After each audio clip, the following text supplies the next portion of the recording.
Article 32 के अंदर कौन सी रिट याचिकाएं सुप्रीम कोर्ट एंटरटेन करेगा। 3 क्राइटेरिया हैं। नंबर 1, जहां जो एक्शन लिया गया है, जो स्टैट्यूट था, जिस कानून के तहत आपने अथॉरिटी को एक्शन लेना था, वो स्टैट्यूट ही अल्ट्रा वायरस था, संविधान के खिलाफ था। नंबर 2, एक्शन तो ठीक था, इंट्रा वायरस था, लेकिन वो ज्यूरिस्डिक्शन उसको नहीं था वो करने का। तीसरा है कि उसने एक्शन लेते हुए दोनों पैरामीटर्स पूरा होने के बावजूद जो एक्शन लिया वो नेचुरल जस्टिस के जो प्रिंसिपल्स थे तीनों, उसके खिलाफ था। तो ये 3 पैरामीटर्स आपको देखने हैं कि आपकी अथॉरिटी ने क्या किया, क्या मेरा रिट पिटिशन एंटरटेन होगा।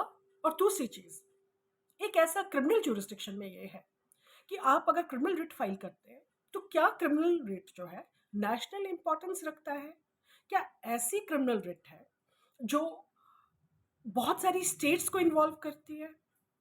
क्या ऐसी क्रिमिनल रिट है जो हेबियस कॉर्पस है, लेकिन एक जगह आपको लग रहा है कि बहुत सारी स्टेट्स में वो बंदा गया होगा या यहाँ दिल्ली से गया है और कोई स्पेसिफिक हाई कोर्ट का ज्यूरिसडिक्शन उसमें अटैच नहीं किया जा सकता? या एनएसए के केसेस हुआ करते थे, आजकल थोड़े कम हैं। एनएसए में, नेशनल सिक्योरिटी एक्ट में, उसके जो ग्राउंड्स दिए जाते हैं, सरकार देती है, वो ग्राउंड्स में बहुत सारी स्टेट्स इन्वॉल्व है और बहुत सारे एक्ट्स इन्वॉल्व है और कोई एक हाई कोर्ट उसको नहीं एंटरटेन कर पा रही है। ऐसा कोई फ्लोटिंग नेचर का क्राइम है, जैसे एक यूनिवर्सल एप्लीकेशन का क्राइम है, जैसे एक बहुत सारे सीनियर सिटीजन्स को, for example it can happen कि उनके जो बच्चे हैं, कुछ ऐसे आपको कुछ ऐसे एग्जाम्पल्स मिले, वो किसी सेक्ट को बिलोंग करते थे लेकिन अलग अलग स्टेट्स में उनको चेंज में रख लिया सेक्ट ने। It's an example, it has not happened. तो वो अलग अलग स्टेट्स में अलग अलग इंडिविजुअल्स हो गए और एक उसके लिए कॉमन जजमेंट की ज़रूरत है।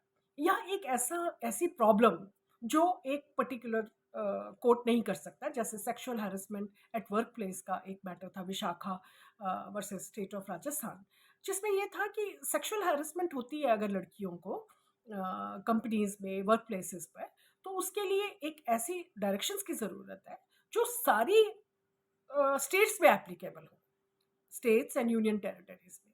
तब सुप्रीम कोर्ट ने 32 में उसको हैंडल किया। यहाँ सुओ मोटो कोर्ट ने अपने आप सिटीजन्स के राइट्स को ध्यान देते हुए अपने आप सुओ मोटो नोटिस ले लिया। जैसे रात को अगर 11 बजे के बाद लाउड स्पीकर बजा करते थे तो इनरी नॉइज़ करके था, इनरी नॉइज़ पोल्यूशन, उसमें कोर्ट ने कहा कि 11 बजे के बाद लाउड स्पीकर नहीं बजेंगे।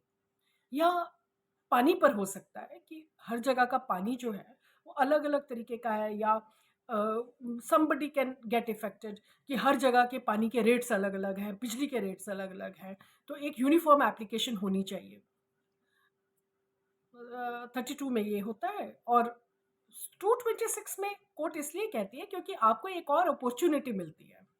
226 में कॉम्पिटेंट जजेस होते हैं जो जनरली उसी स्टेट से होते हैं, तो उनको पता होता है कि वायलेशन कहाँ हुई और उसको कैसे मैनेज करना है। और क्योंकि अगर एक कोई पर्टिकुलर इंडिविजुअल इंसिडेंट है, फॉर एग्जांपल झुग्गियाँ जल गई हैं, तो उसमें हाई कोर्ट एंटरटेन करता है ऐसे मैटर को कि कोई पब्लिक कॉन्शियंस वाले बंदे ने फाइल कर दिया कि इन लोगों को गलत तरीके से जलाया गया और इन्होंने कई बार लिखा था कि शॉर्ट सर्किट हो रहा है।